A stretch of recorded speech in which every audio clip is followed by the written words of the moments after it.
కీర్తన 1వ అధ్యాయంలో 3వ వచనం ఏముంటుందంటే 1:3 అతడు నీటి కాలువల యోరను నాటబడినది ఫలమిచ్చు చెట్టు వలె నుండును. చూడండి, నీటి కాలువలు, వాక్యం అనేటువంటి నీటి కాలువలు యోరను మనం నాటబడ్డాం. మంచి వాక్యం వింటున్నాము, వాక్య స్థానం మనం తీసుకోవాలి. చూడండి, చెట్ల వేర్లు కనబడవు కానీ నీటిని అవి తీసుకుంటాయి. అలాగే విశ్వాసికి ప్రభుకున్న సంబంధం కనబడదండి.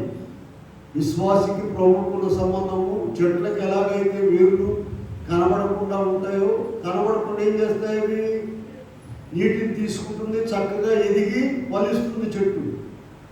మనము కూడా ఆ చెట్లలాగా దానియేలు గ్రంథం 4వ అధ్యాయంలో 2వ వచనంలో అక్కడ కలభావం చెప్తుంది, ఒక మాట చెప్పారు, రాజా ఆ చెట్టు నిన్ను సూచించుచున్నది.